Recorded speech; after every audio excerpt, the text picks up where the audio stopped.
누가복음 6장 39절부터 49절입니다.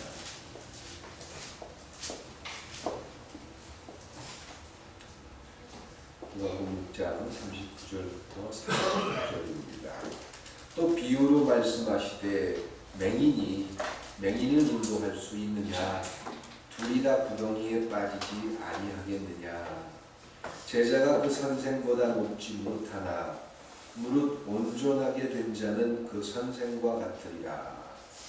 어찌하여 형제의 눈 속에 있는 티는 보고 내 눈 속에 있는 들보는 깨닫지 못하느냐? 너는 내 눈 속에 있는 들보를 보지 못하면서 어찌하여 형제에게 말하기를 형제여 나로 내 눈 속에 있는 티를 빼게 하라 할 수 있느냐? 외식하는 자여 먼저 내 눈 속에서 들보를 빼라. 그 후에야 내가 밝히 보고 형제의 눈 속에 있는 티를 빼리라. 못된 열매 맺는 좋은 나무가 없고 좋은 열매 맺는 못된 나무가 없느니라. 나무는 각각 그 열매로 아나니 가시나무에서 무화과를 또는 찔레에서 포도를 따지 못하느니라. 선한 사람은 마음에 쌓은 선에서 선을 내고 악한 자는 그 쌓은 악에서 악을 내나니 이는 마음에 가득한 것을 입으로 말함이니라. 너희는 나를 불러 주여 주여 하면서도 어찌하여 내가 말하는 것을 행하지 아니하느냐? 내게 나와 내 말을 듣고 행하는 자마다 누구와 같은 것을 너희에게 보이리라. 집을 짓되 깊이 파고 주추를 반석 위에 놓은 사람과 같으니 큰 물이 나서 탕류가 그 집에 부딪히되 잘 지었기 때문에 능히 요동하지 못하게 하였거니와 듣고 행하지 아니하는 자는 주추 없이 흙 위에 집 지은 사람과 같으니 탕류가 부딪힘에 집이 곧 무너져 파괴됨이 심하니라 하시니라. 아멘. 네, 지난주에 이어서 오늘은 평지의 교훈 2편입니다. 지난주에 산상수훈에 대해서, 팔복에 대해서 우리가 생각을 해봤습니다.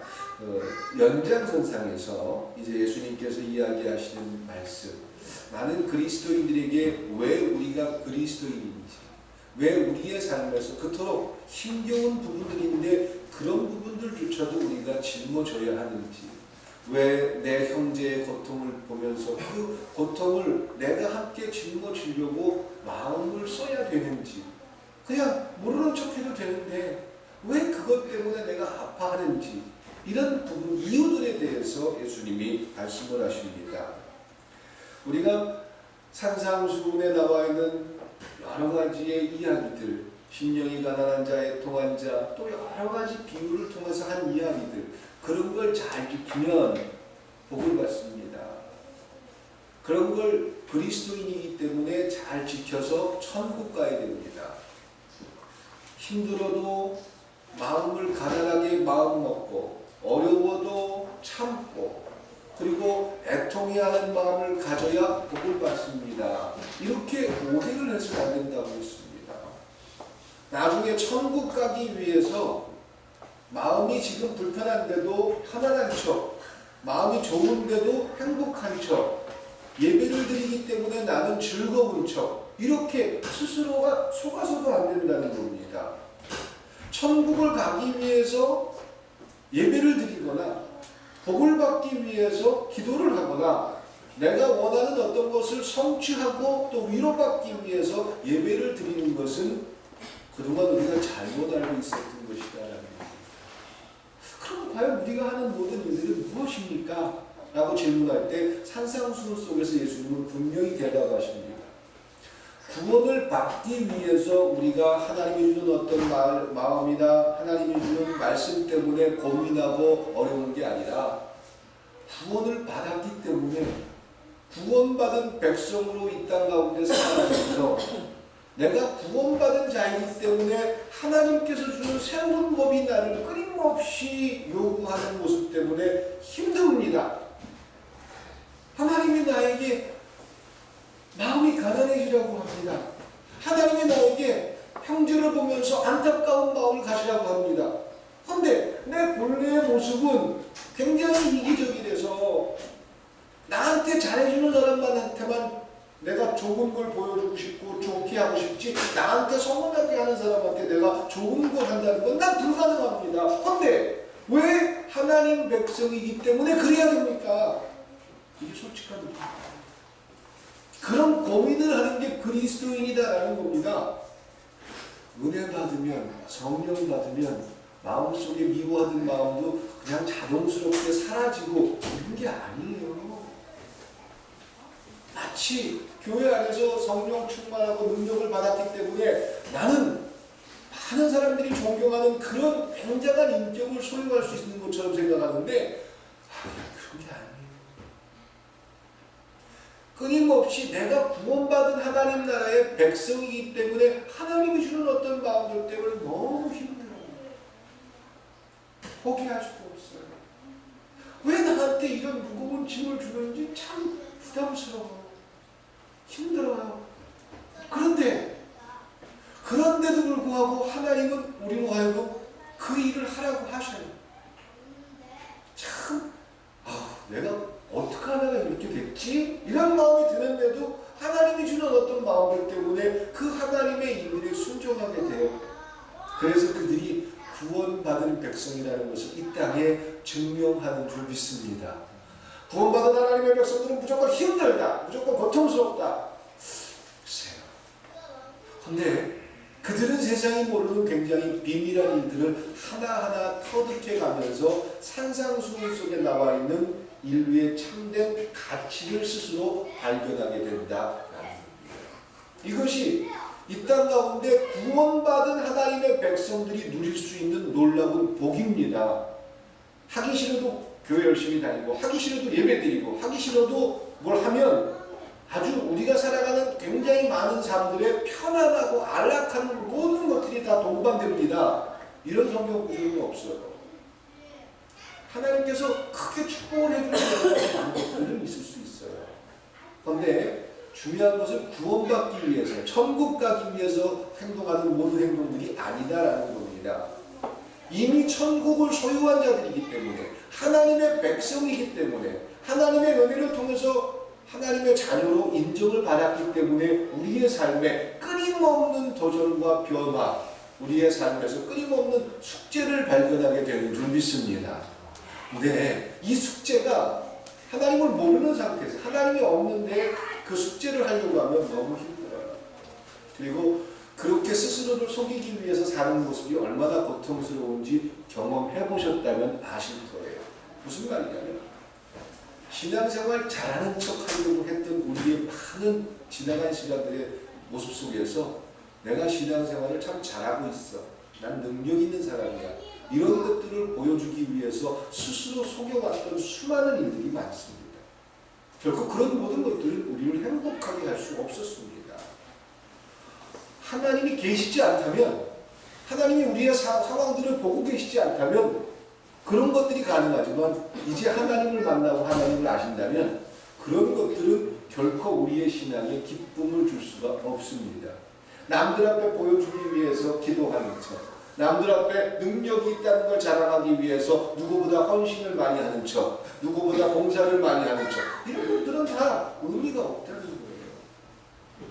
하나님을 살아계신 분으로 여러분들이 믿고 하나님을 만나셨다면 그 하나님께서 주는 어떤 놀라운 비밀 때문에 여러분들은 좀 더 자유스럽고 또 그 하나님과 친밀한 관계를 시작하게 될 줄 믿습니다. 이게 구원받은 자의 삶이다라는 겁니다. 구원을 받기 위해서, 천국을 가기 위해서 우리가 무언가 하는 게 아니다라는 겁니다. 그래서 예수님께서 오늘 이제 이 마지막 부분에 와서 이야기하기를 소경이 소경을 인도할 수 없습니다. 이렇게 이야기합니다. 기도해야 됩니다. 교회 안에서 이렇게 해야 됩니다. 우리 이런 얘기를 참 서로 많이 하고 봤습니다. 특히 죄송하지만 아버지 어머니 되시는 분들 자녀들을 위해서 우리가 알고 있는 신앙의 여러 가지 지식을 가지고 그들에게 훈계하고 가르치기를 노력합니다. 나는 못하지만 너희들은 잘해라. 나는 기도 많이 안 하지만 너희들은 기도해야 된다. 이렇게 될 때 소경이 소경을 인도하게 된다는 겁니다. 그 부분을 오늘 예수님께서 분명하게 이야기합니다. 그리스도인은 기도하는 삶을 사는 게 맞습니까? 틀립니까? 맞는 것 같아요. 중요한 건 기도를 안 하면 그게 맞는지 틀린지 모른다는 거죠. 단순히 교회 안에서 어떤 사람들이 기도해야 된다라는 얘기를 하기 때문에 내가 전혀 기도하는 삶을 살지 않았는데 어떻게 기도라는 게 하나님과의 대화고 기도라는 것이 우리에게 중요하다는 걸 어떻게 알 수 있어요? 그죠? 나는 하나님을 믿지 못하면서 자식들은 잘 믿길 바래요. 나는 하나님을 신뢰하지 못하면서 내 자식들은 그 하나님 앞에 올바로 서길 바래요. 이게 바로 소경이 소경을 인도하는 모습이 된다는 거예요. 목사라는 사람들이, 장로님이라는 분들이 많은 교회를 이끌어가고 성도들을 끌고 가면서 과연 지도자로서 어떤 모습을 가지고 있느냐, 우리 스스로가 되돌아봐야 된다는 거죠. 과연 나는 하나님을 내가 믿고 그 믿는 하나님을 우리의 삶에서 끊임없이 경험하면서 그 하나님 안에서 내가 누구에게든 또 이끌어주고 또 그들을 신앙 안에 인도할 수 있는지, 아니면 내가 가지고 있는 직분 때문에 나는 그런 척을 해야 하는지 우리 스스로는 되돌아볼 수 있다는 겁니다. 그러면서 이 마지막 부분에서 예수님은 바리새인 사두개인들을 향해서 이야기하는데 그게 바로 오늘 저에게 하는 말씀이시고 여러분들 모두에게 하는 말씀이라는 모습을 우리 한번 되돌아보시기 바랍니다. 41절에 이야기합니다. 어찌해서 형제의 눈 속에 있는 티는 보고 내 눈 속에 있는 들보는 깨닫지 못하느냐. 마태복음 강의를 하면서 제가 이 부분을 조금 강의했던 적이 있는데, 뭐 티끌, 들보는 큰 거, 내 눈 속에는 큰 게 있고 남의 눈 속에 조그만 게 있는데 그 크고 작은 거, 어떤 죄가 큰 거고 어떤 이런 식으로 생각을 하는데 그게 아니다라고 제가 말씀드린 적이 있습니다. 이 부분은 죄의 경중, 죄가 큰 죄가 있고 작은 죄가 있고 그 정도는 눈 감아줄 수 있고 이 정도는 절대 눈 감을 수 없는 살인죄고, 이렇게 죄의 많고 적고 크고 적음에 대한 이야기가 아니다라는 겁니다. 이 세상에는 누구도 남을 비판할 수 있는 자격을 가진 사람이 없다는 겁니다. 그런데 왜 우리는 누군가를 비판하는지 이 부분을 생각해 봐야 한다는 겁니다. 왜 우리가 누군가를 비판할 수 없느냐면 우리 모두가 다 죄인이기 때문에 그렇습니다. 그렇다고 해서 그럼 다 죄인이니까 누군가가 잘못하는데 잘못했습니다라고 얘기도 못한다는 말입니까? 아니요. 잘못했습니다라고 이야기할 수 있습니다. 그런데 그 사람의 잘못을 지적하면서 무엇을 우리가 생각하는지 우리 스스로가 되돌아보면 너무 잘 압니다. 누군가가 잘 못해요. 그러면 그 잘못하는 걸 단순히 그 사람을 이끌기 위해서 잘못하는 부분을 이야기하는 거라면 마음속에 사랑이 있는 겁니다. 그런데 그 잘못한 부분을 다른 사람들 앞에 들춰냄으로써 뭐가 드러나지요? 그 사람이 창피한 것만 드러납니까? 아니요. 그 사람의 잘못을 지적해서 그 사람의 부끄러운 걸 끄집어내면 될수록 나의 뭐가 나타나요? 나는 그 사람보다 잘한다는 것을 은연중에 보여주고 싶은 겁니다. 그런 마음이 우리 속에서 없다면 우리는 만나는 모든 사람들과 형제로 만나는 것일 겁니다. 그런데 누군가의 잘못을 지적하고 누군가의 잘못된 부분을 비판하면서 우리는 무엇을 드러내고 싶습니까? 나는 그들보다 더 의롭다. 나는 그들보다 더 선하다. 나는 착하다. 나는 온전하다. 이런 내 자신을 드러내려고 우리는 상대를 끊임없이 이용할 때가 있습니다. 그런 모습을 오늘 예수님께서 바리새인들의 모습을 통해서 왜 물속에 있는 들보를 보지 못하느냐, 왜 다른 사람의 티만을 보려고 하느냐라는 지적이다라는 겁니다. 우리 모두가 하나님의 은혜 아래서 함께 있어야 할 존재라면 하나님을 아버지로 믿는 모든 사람들은 한 형제가 되는 줄 믿습니다. 하나님을 아버지로 섬긴다면, 우리가 그리스도인으로 모이면서 하나님 앞에 우리가 아버지로 섬긴다면 우리는 모두가 형제가 되는 것입니다.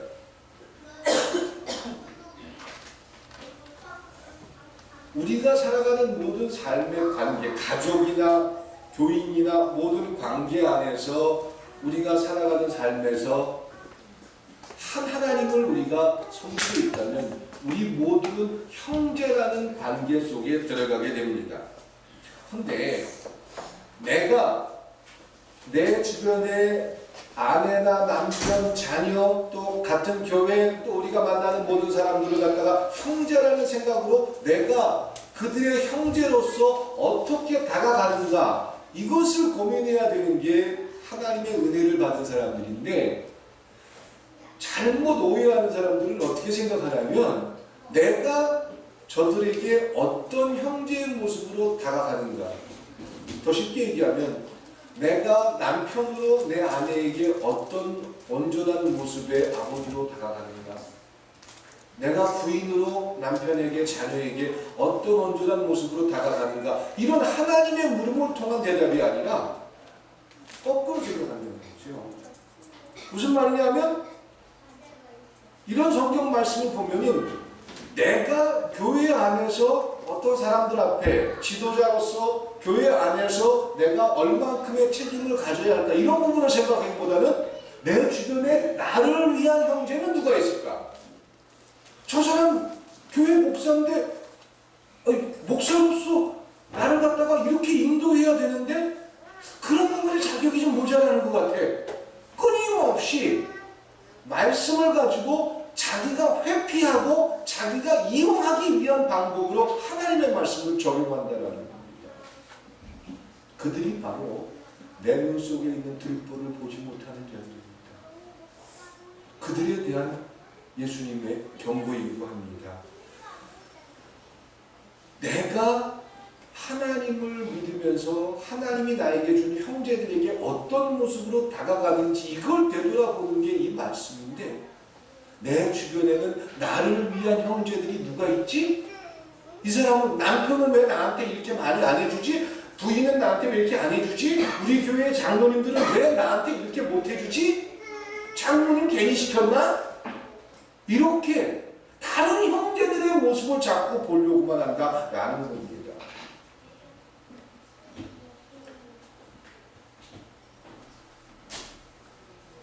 그래서 그런 우리의 모습들 때문에 누가 나에게 형제인가를 보는 것이 아니라 내가 과연 그들을 향해서 하나님이 주는 마음을 가진 자로 형제로 다가서는가, 이것이 우리에게 질문이 될 수 있길 소망합니다.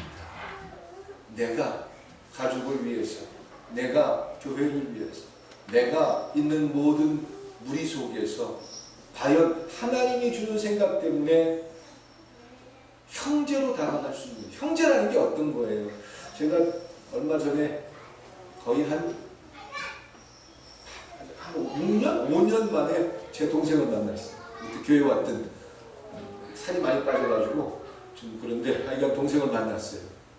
한 5년 만에 만났는데도 형제라는 마음 때문에 어떤 것들도 상처가 되거나 어떤 것들도 미움의 이유가 되지 못하더라고요. 그냥 손 한 번, 그렇다고 저도 말을 많이 하는 편이 아니고 그 친구도 말을 많이 하는 편이 아니어서 막 말을 많이 하진 않았습니다. 근데 그냥 손 한 번 따뜻하게 잡는 거.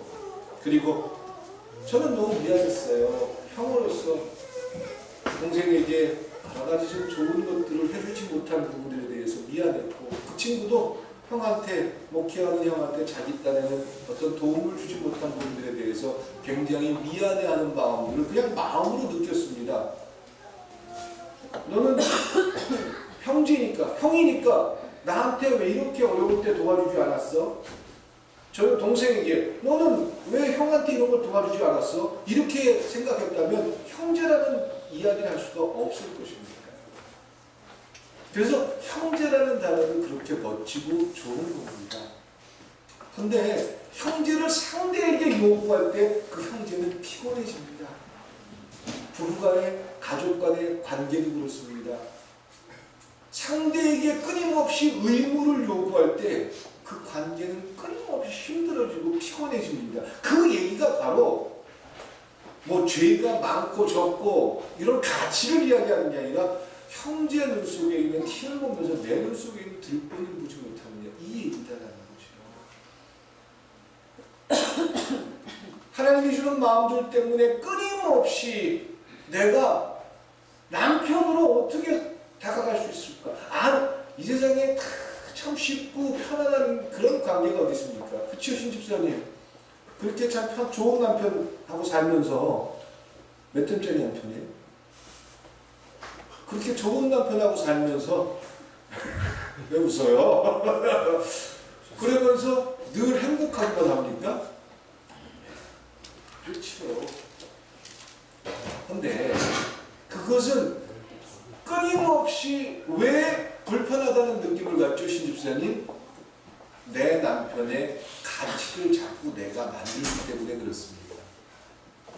남편이니까 이 정도 벌어와야 되고 이렇게 해줘야 되고 이런 가치가 높으면 높을수록 그 가정은 행복하겠습니까? 불행하겠습니까? 불행할 수밖에 없습니다. 왜? 형제에게 내 옆에 형제가 누구냐고 끊임없이 찾기 때문에 그런 겁니다. 그거는. 근데 그렇게 상대에게 요구하는 게 아니라 내가 신집사님 잘 들어야 돼. 비록 80점밖에 안 되는 남편이지만 그 나머지 점수를 내가 어떻게 메꿔줄까? 그런 생각을 가지고 자꾸 다가서면 다가설수록 끊임없는 만족과 행복을 느끼게 될 줄 믿습니다. 왜? 내가 형제로 다가가기 때문에 그렇다는 거죠. 이게 하나님께서 이 땅 가운데 구원받은 백성들이 누려야 할 복이다라는 거예요. 그럼 어떤 게 복일까요? 이 세상을 살아가는 물질적이고 이 세상을 살아가는 수많은 생각을 가지고 있는 그런 가정들, 그들이 끊임없이 상대에게 의무를 요구하고 또 뒷집 남편은 돈도 그렇게 많이 벌어가지고 뭐 밍크코트도 사주고 뭐도 주고 그러는데 샤넬백도 사주는데 당신은 뭐하고 있어? 이렇게 끊임없이 불평하고 끊임없이 요구를 한다면 결코 행복할 수가 없을 거예요. 결코 즐거울 수가 없을 거예요. 그런데 세상은 그런 것들이 가치이기 때문에 끊임없이 상대에게 요구를 합니다. 그리고 자기의 불만족에 대해서 늘 불평하고 원망합니다. 그리고 그런 모습들 때문에 끊임없이 서로에게 상처를 주는 게 우리의 현실입니다. 그런데 하나님이 주는 마음들을 갖고 있는 하나님의 백성들은 그 법칙이 좀 바뀌었다는 거죠. 누가 나를 위한 존재인가? 가족이나 내 주변의 모든 사람들은 나를 위해서 희생을 해줘야 돼. 이게 세상적인 관심이라면 하나님이 주는 마음을 가진 사람들은 내가 내 가족에게 또 내 이웃에게 내가 만나는 사람들에게 어떤 형제의 모습으로 다가가야 할지 끊임없이 하나님의 음성을 듣게 되는 줄 믿습니다. 그들은 원망할 필요가 없어요. 왜? 내가 그만큼 못해주는데 그만큼 만족할 수가 없는데 내 자신한테 끊임없이 낮아질 수밖에 없고 끊임없이 그 모습들 때문에 책임의식을 갖게 되고 끊임없이 자기 자신에 대해서 그런 마음을 가진 사람들은 불평하지 않는다는 거죠. 원망스럽지 않다는 것이죠. 이게 하나님께서 우리에게 주신 사명이라고 받아들일 수 있다면 조금은 힘들고 불편해도 그것을 수용할 수 있는 기쁨을 누리게 될 줄 믿습니다. 이게 산상수훈을 통해서 이 땅에 천국 백성이 가져야 할 가치다라는 거예요.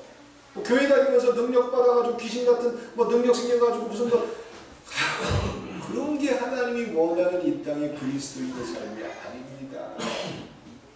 기도해가지고 죄송한데 기도빨쯤 있다고 해가지고 누구 고쳐주고 낫게 해주고 사업 잘 되게 해주고 그게 아니에요.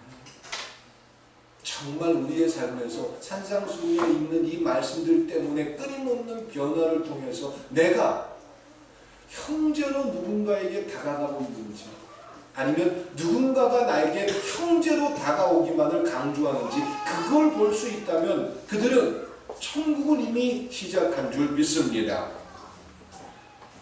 그래서 우리가 종교적인 어떤 행위들을 내 스스로의 의로 삼을 때 이런 일들이 생겨요. 형제에게 요구하고 내 근거를 형제에게 요구하는 이유가 어디 있습니까? 우리 교회에 무슨 권사님이 있는데 그 권사님은 권사로서 자격이 있네 없네 그러면서 그 사람들을 막 평가를 해요. 그러면은 그렇게 평가를 함으로 무엇을 드러내고 싶은 겁니까?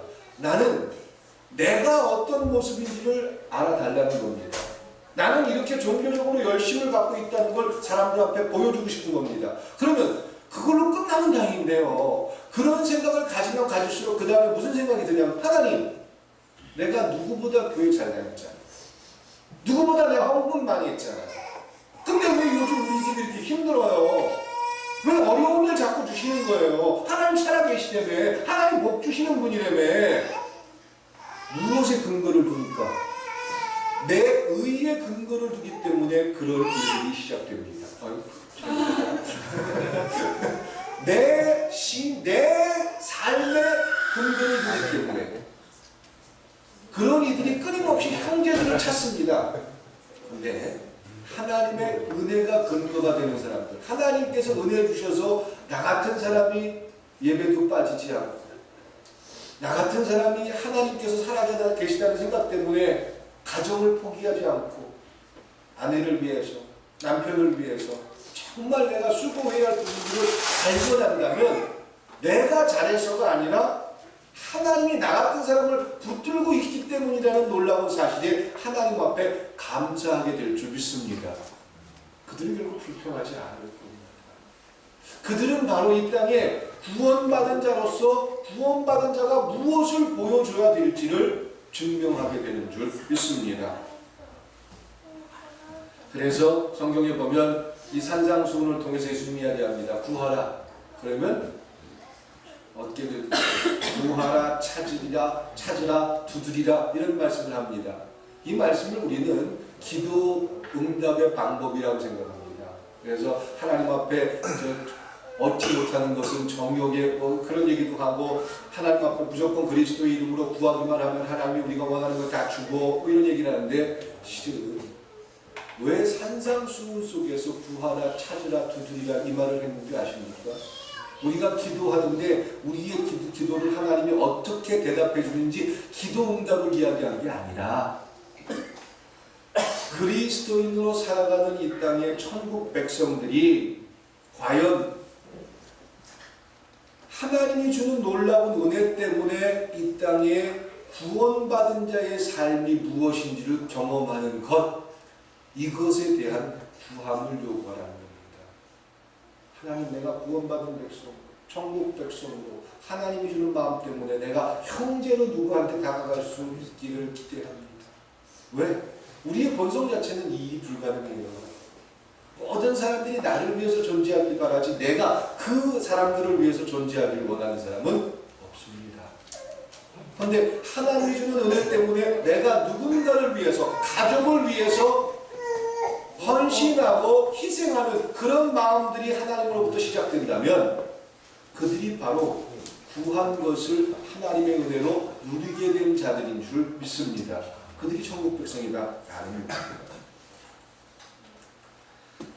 그래서 오늘 본문에 있는 내용들처럼 예수님이 제시한 법들을 우리가 잘 지킴으로 구원받을 수 없는 존재임을 깨닫는다면, 이제 하나님의 은혜를 통해서 우리가 그런 산상수훈의 여러 가지 일들이 우리의 삶에서 만나질 때 하나님께서 살아계신 놀라운 증거이며 우리와 동행하는 놀라운 삶인 줄 믿습니다.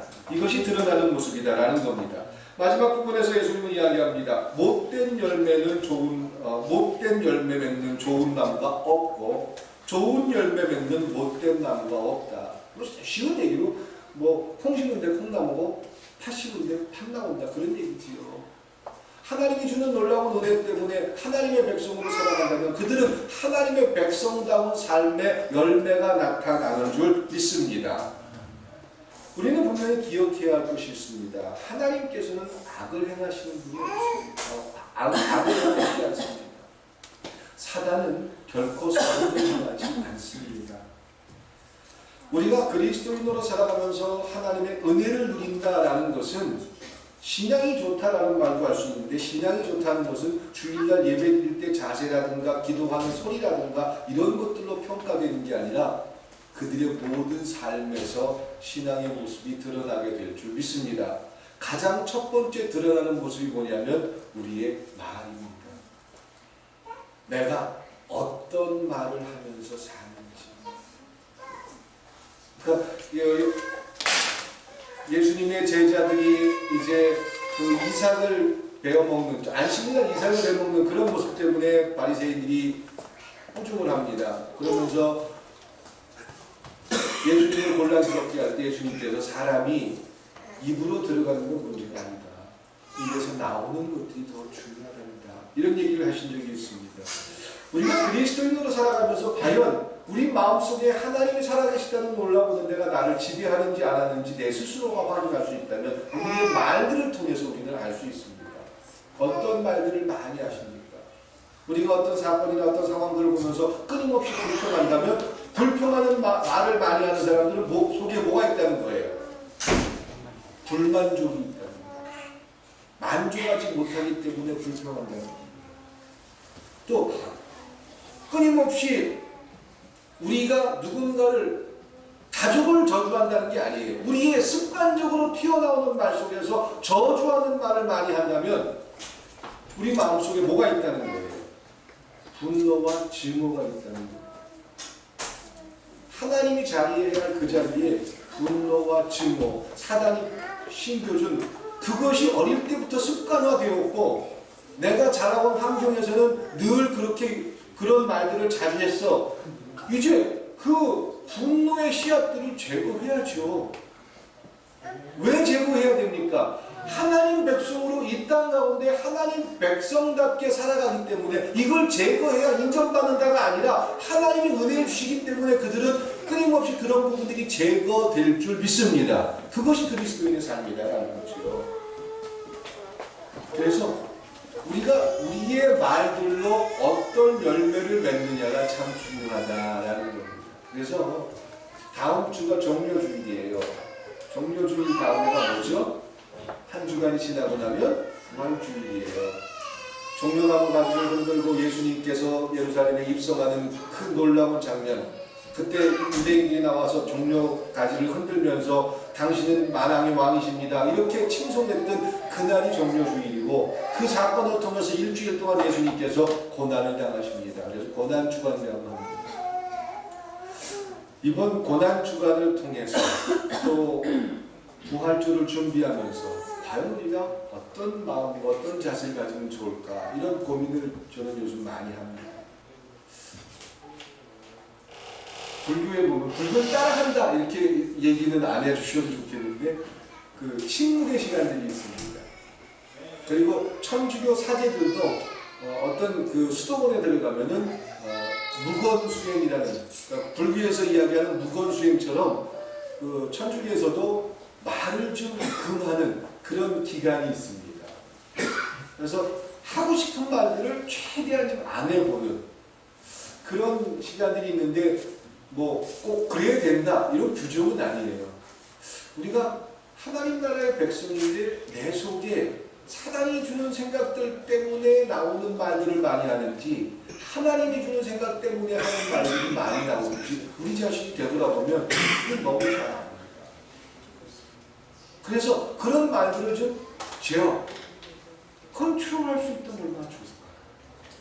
어떤 방법을 통해 가지고 신앙으로 승화시킨다 이게 아니라 뭐 고행을 함으로써 내가 더 온전한 모습으로 나아간다 이런 의도가 아니라 좀 내 자신 속에서 끊임없이 분노와 원망을 통해서 하나님이 주는 생각들에 순종할 수 없다면 좀 그런 것들을 바꿀 수 없을까? 왜 우리의 말들이 중요한지. 그렇기 때문에 우리는 무슨 말을 하더라도 긍정적으로 말해야 됩니다. 할 수 있다. 가능성을 이야기해야 됩니다. 그래야 나한테 좋은 일이 생깁니다. 이거는 아니고요.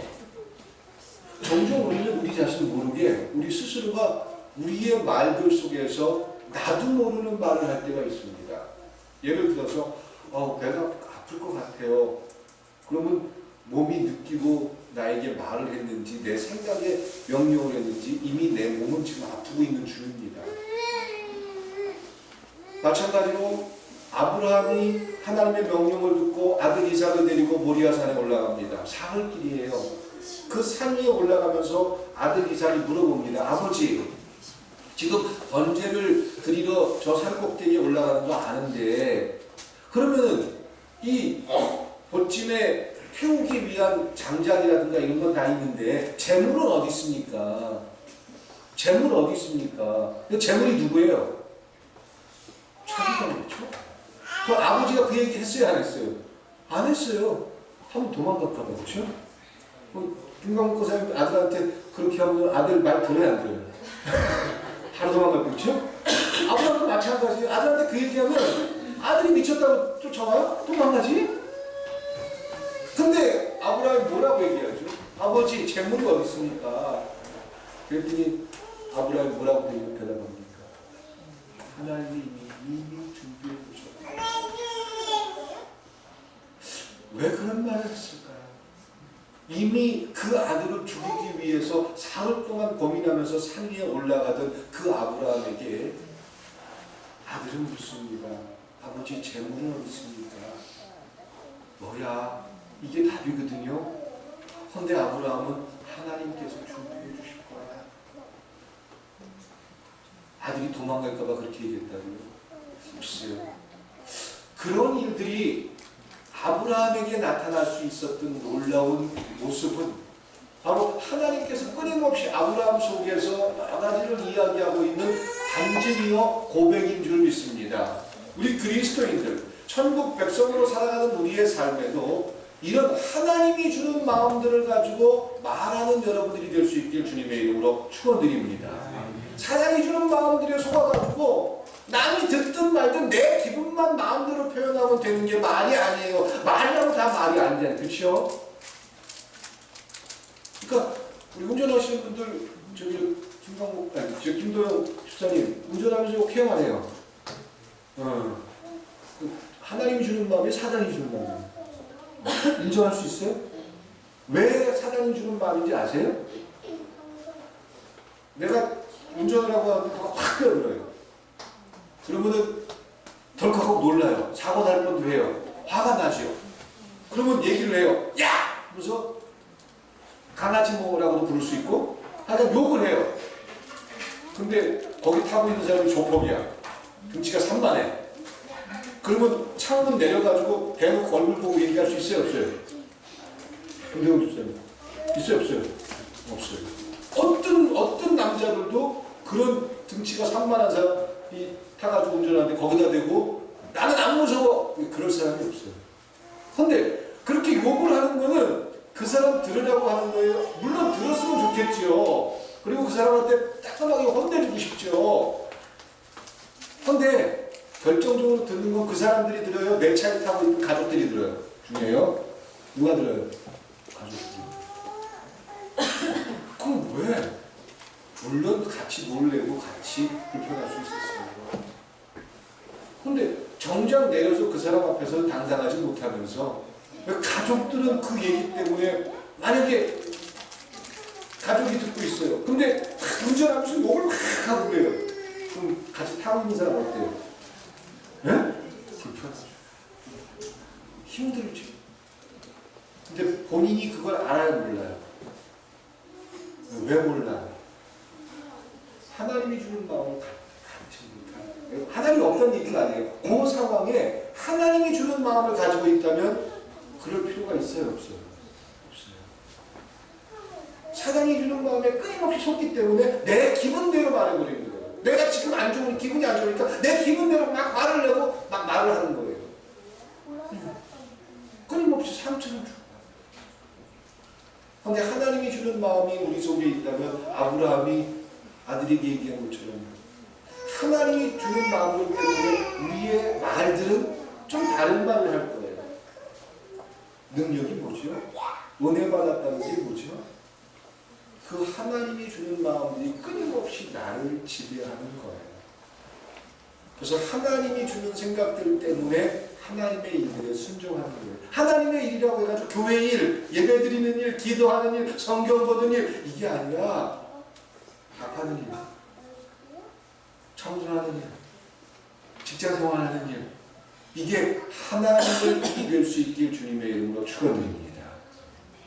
그 모습에서 하나님이 주는 마음들로 내가 채워질 때 우리의 삶에서 말에서 행동에서 삶에서 열매가 드러난다라는 거죠. 그들이 천국 백성의 모습을 증명할 줄 믿습니다. 여러분들이 그 천국 백성의 모습을 드러내길 축원드립니다. 기도하겠습니다. 사랑과 은혜의 하나님, 예수님께서 이 땅의 천국 백성이 어떤 모습인지에 대해서 보여주셨습니다. 그런데 우리는 불가능하다는 걸 너무 잘 압니다. 그 불가능한 일들이 하나님이 주는 생각들 때문에 우리의 삶에서 나타나는 놀라운 축복이 있기를 기대합니다. 그리고 그 하나님의 세미한 소리에 귀를 기울이는 저희가 되게 하여 주시옵소서. 예수님의 이름으로 기도드렸습니다.